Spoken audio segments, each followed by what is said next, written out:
अब जो है स्टेट वाइज बात करेंगे कि कौन सा कहाँ पे है ना, स्टेट वाइज।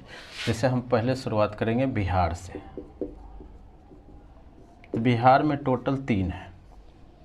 कौन कौन है भाई बिहार में, क्या कौन कौन है? एक हम बात किए थे अंग। अंग कहाँ है? वही मुंगेर वाला जो एरिया है, भागलपुर वाला एरिया है ना वो है। और इसकी जो राजधानी है, यहाँ पर हम राजधानी लिखेंगे, और इसकी राजधानी है चंपा। ठीक है, क्लियर। दूसरा हम बात करेंगे वो है मगध, और इसकी राजधानी है, शुरुआत में क्या था, राजगीर, या इसको हम बोलते थे राजगीर। सबसे पावरफुल भी यही था, है ना, ये चीज़ें हम। और तीसरा है आपका वो है बज्ज, और ये आता है वैशाली में। यानी ये जो वैशाली है, जो बज्ज है, बज्ज एक संघ है। बज्ज संघ में टोटल 8 जनपद है। जनपद का मतलब 8 डिस्ट्रिक्ट है ना। और उसमें जो सबसे स्ट्रॉन्ग है वो है लिच्छवी। तो टोटल जो है वो कितना है, 8 जनपद है। और 8 जनपद में सबसे स्ट्रॉन्ग कौन है? सबसे जो स्ट्रॉन्ग है वो कौन है? वो है लिच्छवी। तो ये बात आपको ध्यान रखना है कि बिज्ज जो संघ है और लिच्छवी की जो राजधानी है वो क्या है? वो वैशाली है ना। लिच्छवी की राजधानी है वो वैशाली है। और इसी का जो है, जो यही जो एरिया है, जो उत्तरी बिहार का जो हम बात कर रहे थे, इसी का फैला हुआ एरिया है वो है विदेह, है ना। ये जो मिथिलांचल वाला एरिया है, तो आपको ये भी समझना है। ठीक है, बिज्ज संघ के बारे में हम बात ये भी करेंगे। अब यहाँ पे 2 बातें समझना है कि ये एक जनतंत्र है या गणतंत्र। अब आपको इसके बारे में थोड़ा सा समझना जरूरी है। जब भी कोई शासन किया जाता है, जब भी कुछ चीज़ें होता है, तो यहाँ पर 2 ही टाइप का रूल चलता है। एक हो डेमोक्रेटिक रूल, एक है ऑटोक्रेटिक रूल। डेमोक्रेटिक का मतलब है कि जनता का शासन है, जनता जिसको चाहे राजा बना सकती है। और जो ऑटोक्रेटिक है, जिसको हम राजतंत्र बोलते हैं, है ना, वो जो है वो राजा का इच्छा पर, क्योंकि राजा का बेटा राजा बनेगा और उसी टाइप से वंशानुगत चलते जाता है। राजा के अनुसार ही शासन चलेगा। कौन आदमी खाना खाएगा, कौन आदमी भूखे रहेगा, किस टाइप से रूल रेगुलेशन है, तो जो सारा जो सेंटर पावर है ना, कंसंट्रेशन ऑफ पावर है, वो किस में है? वो राजा में है, या केंद्रीकृत शासन हम उसी को बोलते हैं। क्लियर। तो आपको जो जनतंत्र है यानी ऑटोक्रेटिक, यानी इसको बोलते हैं ना लोकतंत्र, या इसी में आप बोल सकते हैं गणतंत्र, और यहाँ पर है राजतंत्र। तो यहाँ पर है राजा का शासन, और यहाँ लोकतंत्र का मतलब है जनता। गणतंत्र का मतलब है कि वो से बड़ा अधिकारी, बड़ा से बड़ा पोस्ट पर जाने वाला जो नेता है, वो क्या है, वो चुनाव से ही क्या होगा, इलेक्शन से चुना जाएगा। उसी को हम बोलते हैं गणतंत्र। कि भारत एक गणतांत्रिक देश है। लोकतंत्र तो है ही, क्योंकि जनता ही क्या है, वो प्रधानमंत्री को चुनता है। और जनता जो है, सबसे भारत में सबसे बड़ा पोस्ट कौन है, जो सबसे पहला जो नागरिक माना जाता है वो है राष्ट्रपति। तो अगर राष्ट्रपति का चुनाव इलेक्शन से होता है, यानी सबसे बड़ा अथॉरिटी का चुनाव अगर इलेक्शन से होता है, तो हम मानेंगे कि वो एक देश जो है वो गणतांत्रिक देश है, जैसे हमारा देश है। तो उस समय जो है, जो वैशाली है, वो एक गणतंत्र है। यानी फर्स्ट बार गणतंत्र कहीं पे पूरे दुनिया में देखा गया तो वो है वैशाली या बिज्ज संघ में। और बिज्ज संघ में टोटल कितने जनपद थे? तो वो है 8 जनपद, और 8 जनपद मिलके एक महाजनपद बना था, वो है बिज्ज। क्लियर है, कोई कन्फ्यूजन नहीं है ना? ये तो हो गया।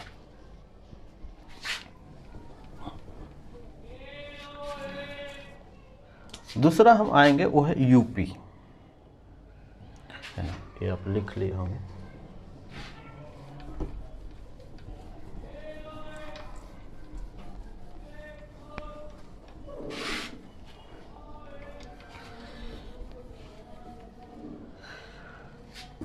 यूपी में जो टोटल है वो है 8, है ना, 8 महाजनपद है। तो ये कौन कौन है? एक तो हम अगर चलेंगे तो वो है काशी, और काशी की जो राजधानी है वो है वाराणसी। आप मैप थोड़ा सा देख सकते हैं, है ना, वाराणसी है। दूसरा हम बात किए थे कौशल, जो अयोध्या के आसपास वाला जो एरिया है, जो मल के ऊपर जो एरिया था, है ना। तो ये जो टाइमिंग है तो वो है इसकी जो राजधानी है वो है कौशल, सॉरी श्रावस्ती,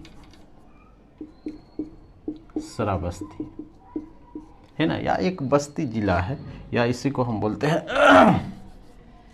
जो साकेत एक जगह है, या इसको हम बोलते हैं या अयोध्या वाला जो एरिया है। तो ये भी आप है। तीसरा आप समझ सकते हैं वो है मल, है ना, ये जो मल है, और मल की जो राजधानी है कुशीनगर। यहीं पे किसकी मृत्यु हुई थी? बौद्ध की मृत्यु हुई थी, यानी बुद्ध की जो मृत्यु है यहीं पे हुई थी कुशीनगर में। और कुशीनगर किस महाजनपद में आता है? तो ये कौन सा महाजनपद? ये महाजनपद आता है मल महाजनपद में।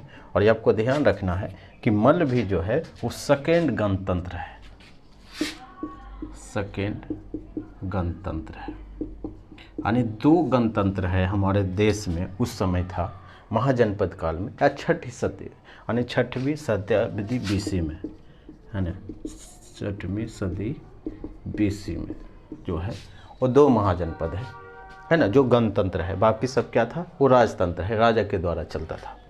तो ये है, ये सेकेंड हो गया, है ना। तो आपको ये ध्यान रखना है कि ये जो मंत्र है यानी मल, और दूसरा कौन सा? वो है लिच्छवी, है ना। तो ये भी आपको समझना है। और आगे जो है वो है वत्स। वत्स कौन सा था? वत्स जो इलाहाबाद या गंगा और यमुना के बीच जो एरिया है, यानी इलाहाबाद जहाँ पे मिलती है वहीं पे वत्स है। और इसकी जो राजधानी थी वो है कौसंबी, कौसंबी, कौसंबी है, यानी ये जो है इसको बोल सकते हैं आप, जो है वो क्या हो गया? प्रयागराज, प्रयागराज हो गया, है ना। तो ये 4 है, वो है। जो 5वां है वो है कुरु। कुरु आपको कौन सा एरिया है? जो मेरठ वाला जो एरिया है उसको हम बोलते थे इंद्रप्रस्थ। इसकी राजधानी कहाँ थी? इंद्रप्रस्थ, है ना। इसकी राजधानी इंद्रप्रस्थ, यानी कौन सा एरिया है? ये मेरठ के पास है। और ये जो 6वां है वो है पंचाल, पंचाल। और इसकी जो राजधानी है वो है यही छत्र, है ना। और ये कहाँ पे पड़ता है? ये बरेली के पास, जो हम पहले भी बात कर रहे हैं, आपको रिवाइज भी हो रहा होगा। ये जो 6ठा जो एरिया है ना, 7वां हो जाएगा। ये जो 7वां एरिया है वो है सूरसेन, जो वत्स के आगे, वत्स के आगे था चेदी, और चेदी के बाद है। और ये जो सूरसेन है वो है मथुरा, इसकी राजधानी, यानी मथुरा के पास, जो दिल्ली के पास जो मथुरा है, अभी जो मथुरा है वो है। और जो 8वां है वो है चेदी, और चेदी का जो राजधानी है वो है शक्तिमती। और ये कहाँ पड़ता है? बुंदेलखंड में।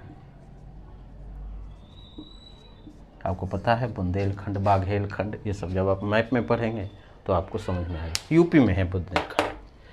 तो ये 8 जो है ये कहाँ है? ये है यूपी में, है ना। तो ये बात आपको समझ में आ गया। ये बात आप स्क्रीनशॉट ले लीजिए, तो आपको बाद में लिख लीजिएगा, ठीक है। आगे बढ़ते हैं।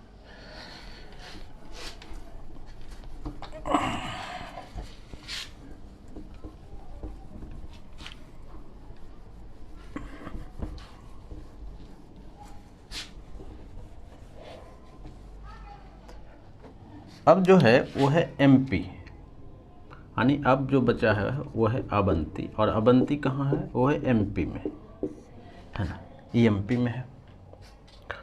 और MP और इसकी जो राजधानी है वो जो राजधानी है वो इसकी दो राजधानी है, एक नॉर्थ में एक साउथ में, है ना। यानी इसका एक राजधानी है उसका नाम है उज्जैन और दूसरा राजधानी है जिसका नाम है माहिष्मति, है ना। बाहुबली वाला जो माहिष्मति है वही राजधानी है।